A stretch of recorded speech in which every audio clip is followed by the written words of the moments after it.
Hi guys and welcome back to our YouTube channel।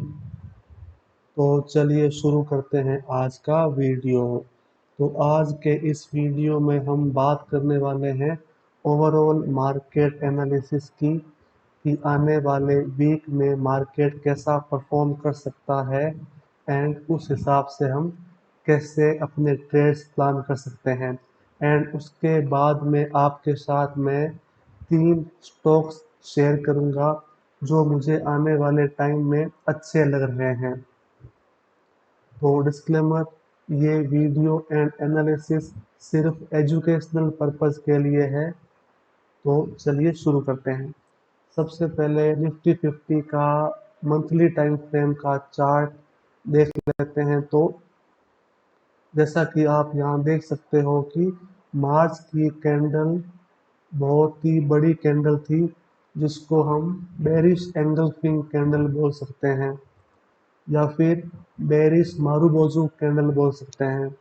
तो मार्च की candle के बाद अप्रैल, मई एंड जून की कैंडल उसी कैंडल के हाई एंड लो के बीच में ही एज ए इनसाइड कैंडल्स की तरह बनी है। तो अभी तक पिछले 3 महीनों में मार्च के हाई को ब्रेक नहीं किया है। एंड जैसा कि आप हमारे चार्ट्स पे लेवल्स जो हमने इम्पोर्टेंट मार्क किए हैं उनको देख सकते हो कि नीचे की साइड में सपोर्ट है अराउंड 21,800 का। एंड जो हमारा पहले सपोर्ट था अगस्त 2025 के टाइम का, वो था तकरीबन 24,270 का। वो अब हमारे लिए रेजिस्टेंस का काम कर रहा है। तो जब तक मार्केट मार्च की कैंडल के ऊपर आके क्लोजिंग नहीं दे देता एंड वहाँ कुछ टाइम तक ट्रेड नहीं करता, तब तक मार्केट का इसी रेंज में चलने की संभावना है। एंड उसके बाद में हमारा ऑल टाइम हाई जो कि अराउंड 26,180 का लेवल है, वहाँ पे वापस मार्केट को रेजिस्टेंस मिलेगा। एंड अगर हम वीकली टाइम फ्रेम पर आए तो वो हमारे सेम लेवल्स ही काम करेंगे। अभी मार्केट पिछले कुछ टाइम से एक ही रेंज में एक ही रेंज बाउंड में ट्रेड कर रहा है। तो ऊपर या नीचे जिस भी साइड का ब्रेकआउट होगा उस साइड में स्ट्रॉन्ग मोमेंटम आ सकता है। तो जैसा कि हम देख सकते हैं कि मार्केट ने वीकली टाइम फ्रेम पर भी मार्च मंथ के लो को ब्रेक नहीं किया था एंड अभी ऊपर ही ट्रेड कर रहा है। तो ऊपर की पॉसिबिलिटी ज़्यादा लग रही है। तो अगर मार्केट 24,300 के लेवल को ब्रेक करके ऊपर कुछ टाइम तक ट्रेड करने लग जाए तो ये मार्केट के लिए थोड़ा पॉजिटिव हो सकता है। अब डेली टाइम फ्रेम पे आ जाते हैं। तो डेली टाइम फ्रेम पर मार्केट अभी 200 डेज की ईएमए के नीचे ट्रेड कर रहा है। जैसा कि आप सभी लोग जान सकते हो कि 200 डेज की मूविंग एवरेज काफ़ी इम्पोर्टेंट रोल प्ले करती है सपोर्ट एंड रेजिस्टेंस का। जब मार्केट 200 डेज की मूविंग एवरेज के नीचे ट्रेड कर रहा हो तो वो उसके लिए इम्पोर्टेंट रेजिस्टेंस का काम करती है। तो जब तक मार्केट डेली टाइम फ्रेम पर 200 डेज की मूविंग एवरेज के ऊपर आके कुछ टाइम तक टिक नहीं जाता, तब तक हम एकदम अग्रेसिवली लॉन्ग ट्रेड का प्लान नहीं कर सकते। तो ये तो हो गया हमारा ओवरऑल मार्केट का एनालिसिस। अब हम चलते हैं हमारे 3 charts of the week watch out for में। तो सबसे पहला चार्ट ऑफ द वीक हमारा है सेन्योरस फार्मा। तो अभी सेन्योरस फार्मास्यूटिकल्स के चार्ट पे आ जाते हैं।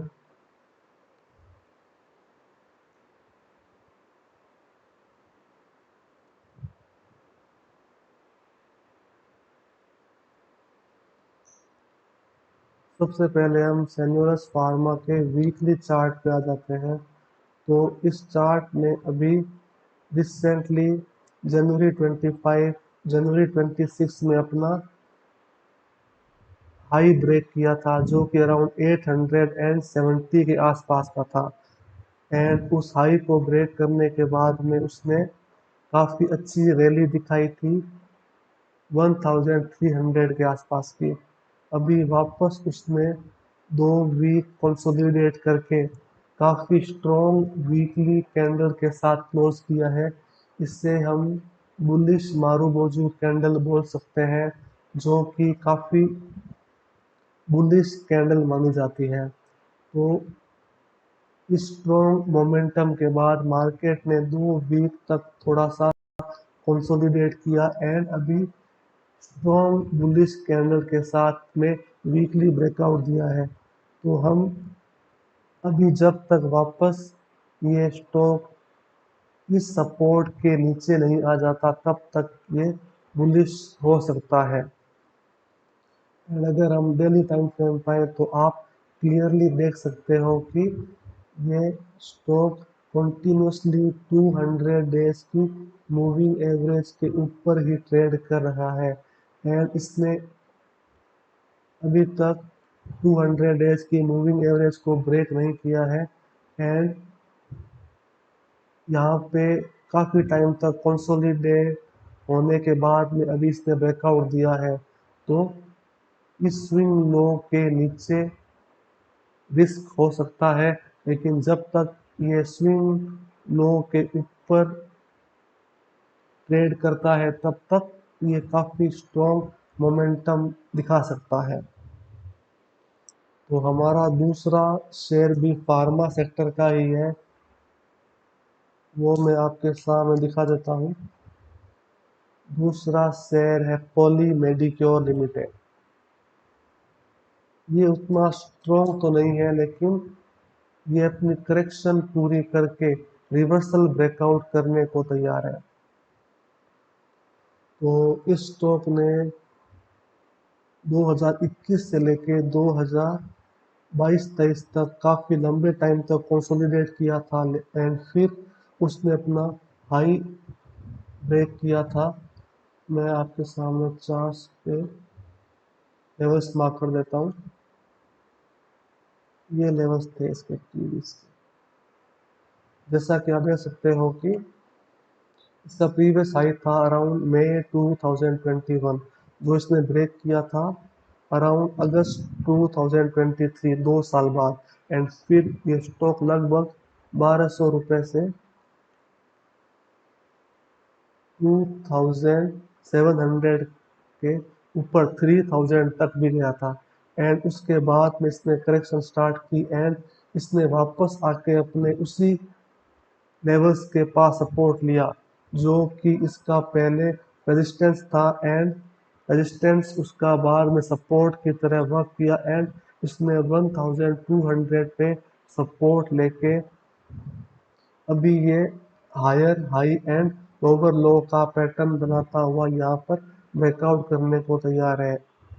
जब तक ये वाले लो ब्रेक नहीं हो जाते एंड वीकली टाइम फ्रेम पर 200 डेज की मूविंग एवरेज के ऊपर ट्रेड करता हुआ अपने प्रीवियस लेवल्स को ब्रेक करता हुआ जाता है, तो ये स्टॉक आने वाले टाइम में काफ़ी अच्छा मोमेंटम दिखा सकता है। एंड हमारा थर्ड एंड लास्ट शेयर है वरुण बिवरेजेस लिमिटेड। ये स्टॉक भी पॉली मेडिक्योर की तरह ही अपना रिवर्सल ब्रेकआउट करने के लिए तैयार है।